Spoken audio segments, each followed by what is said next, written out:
मेरी शादी को 1 महीना हो गया, लेकिन अभी तक मैं अपने पति को ना देख सकी, क्योंकि वो रात को जब आते तो लाइट ऑफ करके कमरे में आते और सुबह मेरे उठने से पहले घर से निकल जाते हैं।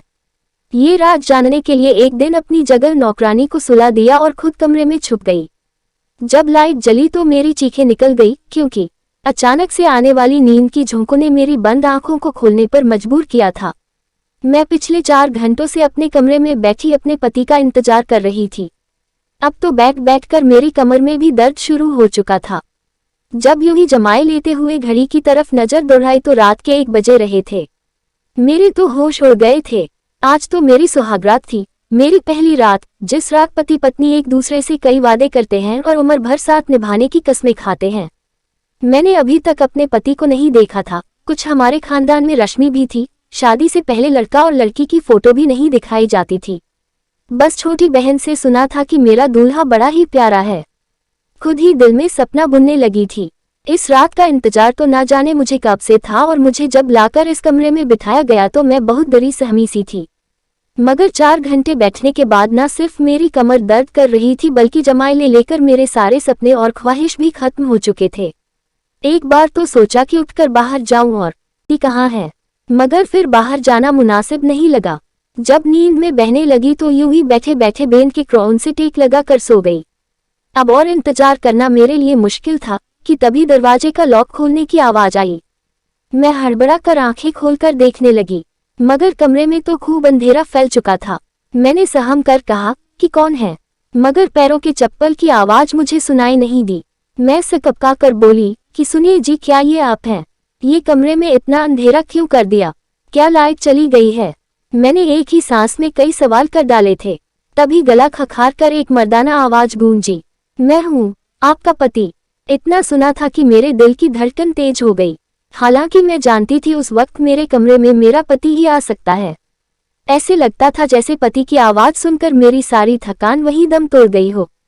अब मुझे शर्म आ रही थी, मगर एक बात की हैरानी हुई थी कि आखिर पति ने कमरे में आते ही अंधेरा क्यों कर दिया था।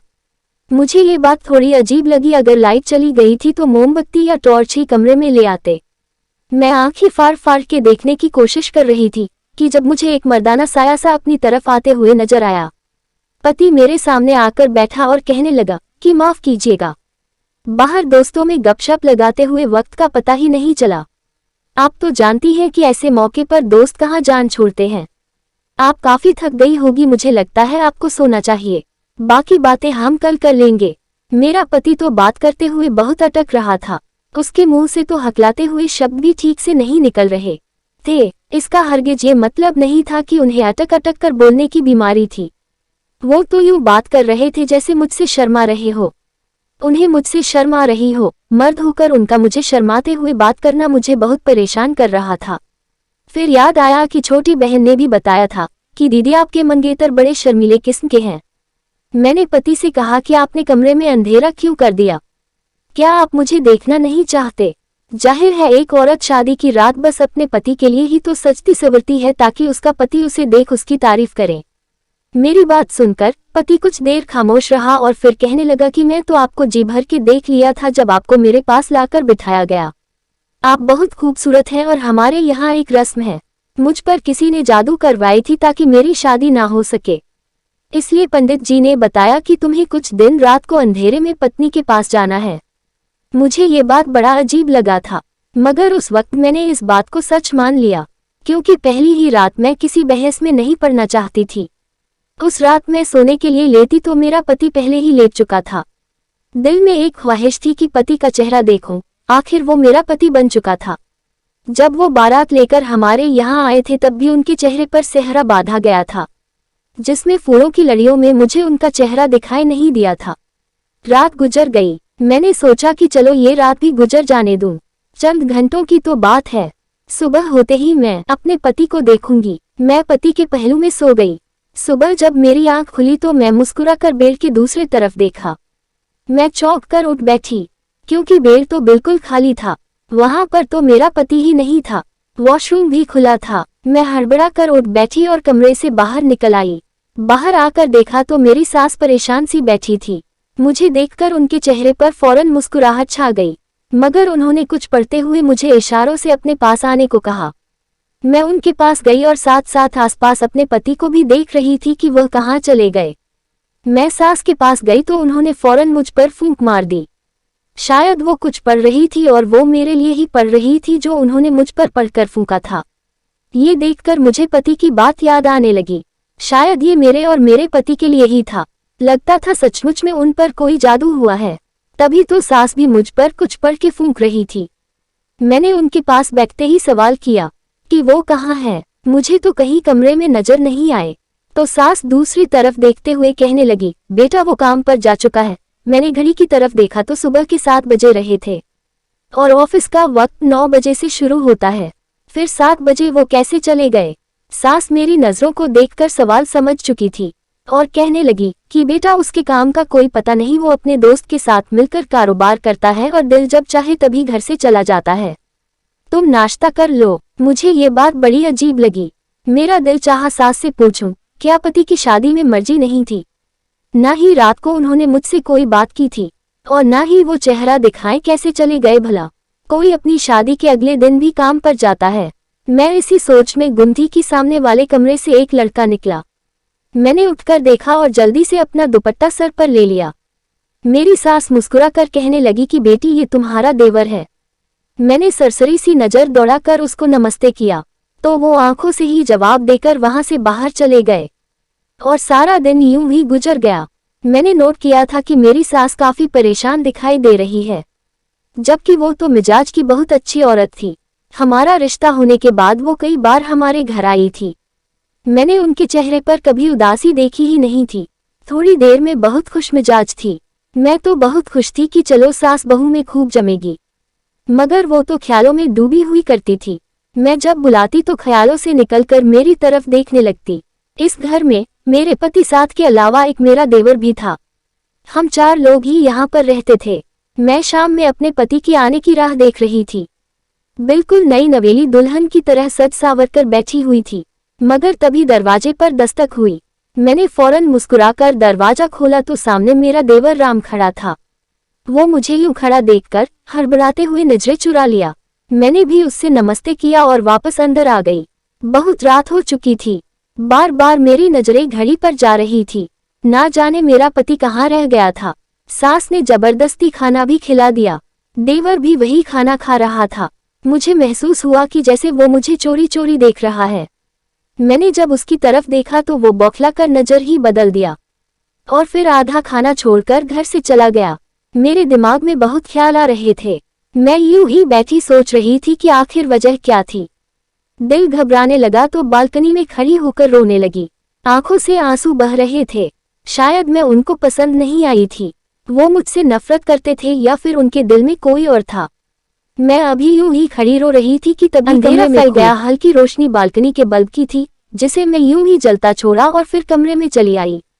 श्यामू दूसरी तरफ मुंह किए बैठे थे। मैं आज हर बात क्लियर करना चाहती थी, इसलिए बिना कुछ कहे पति के पास जाकर बैठ गई। मेरा कंधा पति के कंधे के साथ लग गया तो वह फौरन मुझसे इतना दूर हुए कि उनका कंधा दोबारा मेरे कंधे के साथ न लग सके। मैं पति से हर बात क्लियर करना चाहती थी कि आखिर वो मेरे साथ ऐसा क्यों कर रहे हैं। मैंने एक बार फिर पति की तरफ देखा और डरते डरते पति का हाथ थाम लिया। मेरा हाथ महसूस करते ही फौरन श्यामू ने अपना हाथ छुड़वाया और उठ खड़े हुए। दूसरी तरफ मुंह मोड़ के कहने लगे कि जो भी बात करनी है जल्दी करें। मैं बहुत थका हुआ हूँ, मुझे नींद आ रही है। पति की बातें मेरी आंखों में आंसू ले आई थी। मैं बोली कि क्या आप किसी और को पसंद करते हैं? अगर ऐसी कोई बात थी तो आपने मुझसे शादी क्यों की? पति फौरन गला खखार कर बोले कि मैं किसी और को पसंद नहीं करता, बस मेरी एक मजबूरी है। न ही मैं आपको अपना चेहरा दिखा सकता हूँ और न ही मेरे पास वक्त है जो आपके पास बैठकर मोहब्बत भरी बातें करूं। मुझे भी गुस्सा आ रहा था। आखिर ये कौन सी मजबूरी थी कि मेरा पति मुझसे दूर भागे और मैं उसके पास आने की कोशिश करती रहूं। उस दिन के बाद कई दिन यूं ही गुजर गए और सारी रात मैं जो गहरी नींद सोती कि मेरी आंख फिर सुबह ही जाकर खुला करती थी। सारा दिन पति घर से बाहर रहता था और दूसरी तरफ मुझे ना जाने क्यों ये महसूस होने लगा कि जैसे मैं किसी की नजरों में हूं, लेकिन जब मैं इधर उधर देखती तो कोई नजर नहीं आता था। एक बार मैं शाम की चाय बनाकर अपनी सास के कमरे में जाने लगी तो उसकी आवाज सुनकर वहीं रुक गई। वो शायद किसी से फोन पर बात कर रही थी। बार बार वो एक ही शब्द को दोहरा रही थी। पता नहीं कौन था, लेकिन मेरी सास उससे विनती कर रही थी। ना जाने मेरी सास को कौन ब्लैकमेल कर रहा था। मैंने जब उनके कमरे का दरवाजा खटखटाया और कमरे में दाखिल हुई तो वो फोन बंद करके अपने आंसू पोंछने लगी। मैंने उनके रोने की वजह पूछी तो वो कहने लगी कि उनका भाई है, उनसे नाराज है, कई साल हो गए हैं, उनसे सीधे मुंह बात ही नहीं कर रहा, न ही कभी उनसे मिलने आता है। वो उनसे फोन पर रो रो के विनती करती है। मेरा दिल अपनी सास की बात सुनकर उदास हुआ था, मगर उसके बाद जो सच्चाई मेरे सामने आई, मैं दम रह गई थी। चंद दिन बाद ही सास बहन उनसे मिलने आ गई। मुझसे भी बड़े प्यार से मिली, खाना भी हमारे साथ खाया। मैंने ये महसूस किया था कि सास और देवर दोनों को खाना नागवार सा लग रहा था। मेरा देवर तो खाना खाते ही अपने कमरे में चला गया और जब देवर की ये तेवर मौसी ने देखी तो वो मेरी सास से कहने लगी, तुमने राम का रिश्ता बचपन से ही मेरी बेटी से तय किया था। अब तुम मुझे बताओ कि कब तक मेरी बेटी को बहू बना कर लाओगी। मेरी सास अपनी बहन को टालमटोल कर रही थी। मुझे ये महसूस हुआ कि जैसे वो राम की शादी अपनी बहन की बेटी से करना ही नहीं चाहती। अगले दिन मेरी सास अभी सो ही रही थी कि मौसी जाग गई। मैं किचन में अपने लिए नाश्ता बना रही थी, तभी मौसी भी वहीं आ गई। मुझसे कहने लगी कि मैं उनके लिए भी नाश्ता बना दूं। मैंने उनके लिए भी नाश्ता बनाया और हम एक साथ नाश्ता करने लगे। मौसी मुझसे कहने लगी, श्यामू नजर नहीं आ रहा, क्या अब तक सोया पड़ा है? कल से मैं आई हूँ, उस लड़के को मिलने की भी इच्छा नहीं हुई। मैंने कहा, वो सुबह सवेरे ही काम पर चले जाते हैं। कहने लगी, चलो सुबह चला जाता है तो रात को वापस कब आता है? मैंने कहा, वो बहुत देर से आते हैं। मेरी बात पर मौसी खामोश हो गई थी, फिर अपनी चाय पीने लगी। मुझे एकदम से अपनी सास के भाई का ख्याल आया तो मैंने भी जिक्र कर दिया। मैंने कहा, आपके भाई साहब किस बात पर इतना ज्यादा खेला जा रहा था? जो पेपर मेरे हाथ में थे वो देखकर जो हकीकत मुझ पर खुली थी, मैं चकरा कर रह गई। पूरे दिन मैं अपने घर पर ही बैठी रही। मैंने अपनी छोटी बहन से कहा वो मुझे मेरे पति की फोटो दिखाएं, जो कि शायद उसने शादी के मौके पर खींची थी, क्योंकि मैंने तो अब तक अपने पति को दिखा नहीं देखा था। मेरी बहन ने मुझे एक फोटो दिखाई जो खाना खाते वक्त ली थी। वो बहुत अच्छा और नौजवान लड़का था। मैं कोई भी बात अपने मायके में नहीं बताना चाहती थी। मैं कुछ दिन बाद ही वापस ससुराल चली गई। मुझे सच्चाई को सामने लाना था। रात को फिर से वो इंसान मेरे कमरे में आया था, जो पिछले 1 महीने से मेरा पति बनकर कमरे में आता था और सुबह होते ही चला जाता था। ये कौन था जो मेरे जज्बात के साथ खेल रहा था? आज मैं खुद ये चाहती थी कि वो कमरे से बाहर निकल जाए, क्योंकि अब मैं जान चुकी थी कि वो मेरा पति नहीं है। फिर भी मैंने सच जानने के लिए मायके गई थी तो आपने मुझे कितना याद किया। मेरे सवाल पर वो हड़बड़ा कर कहने लगे, जाहिर है आप मेरी पत्नी हैं, मैं कैसे आपको भूल सकता हूँ। मैंने कहा, मुझे आपको देखना है। आज मैंने शादी की फोटो में आपको देखा था, वो मेरी बहन ने खींची थी, इसलिए दिल में आया है कि 1 महीना गुजर गया है, मैं आपको क्यों ना देख लूं। मैं नहीं मानती ऐसे किसी भी जादू को। अब आप खुद लाइट जलाएंगे या मैं जला दूं? वो कहने लगे कि मैं पहले भी आपसे कह चुका हूं कि मेरा इलाज चल रहा है और आप इस इलाज को सच मानती हैं या झूठ, लेकिन मैं ये इलाज करवाए बिना आपके सामने नहीं आऊंगा। अगर आप मुझे रोज यूं तंग करेगी तो मैं आज के बाद आपके कमरे में भी नहीं आऊंगा। और ये कहकर वो कमरे से बाहर निकल गए। मैं अगले दिन उनसे कुछ ना बोली और वो फिर से मेरे कमरे में सोने लगे, लेकिन उनके सोते ही मैं सोफे पर जाकर सो जाती थी। मैं सोच रही थी कि किस रात उस इंसान का सच सबके सामने लाऊं। अगले दिन मैंने अपनी नौकरानी को ये कहकर घर पर रोक लिया कि मेरी तबीयत कुछ ठीक नहीं है। उसने भी कोई इतराज नहीं किया था। रात को मैंने नींद की दवा दूध में मिलाकर नौकरानी को वो दूध पिला दिया और उसके बाद उसे अपने बिस्तर पर सुलाकर खुद कमरे में छुप गई और वहां छुपी जहां कमरे की लाइट के बटन लगे हुए थे। रात को काफी देर बाद वो इंसान मेरे कमरे में आया और बेड के दूसरे तरफ बैठ गया कि मैं फौरन से लाइट जला दी और जब मैंने उस इंसान को देखा तो मेरे होश उड़ गए। वो तो मेरा देवर था। तो क्या पिछले 1 माह से मेरे कमरे में वही आ रहा था? वो मुझे हैरत से देख रहा था। मैंने कहा कि तुम्हें शर्म नहीं आई यूं मेरे कमरे में आते हुए? उसने कोई जवाब नहीं दिया। मैंने वो पेपर अलमारी से निकालकर उसके मुंह पर मारी और रोने लगी। वो पेपर डिवोर्स के पेपर थे, जिसमें खत भी मौजूद था, जिस पर लिखा था कि मैं किसी और से शादी करना चाहता था। लेकिन मेरी माँ ने जबरदस्ती मेरा रिश्ता तुमसे तय कर दिया और मेरे लाख मना करने के बाद भी मेरा तुमसे विवाह करवा दिया।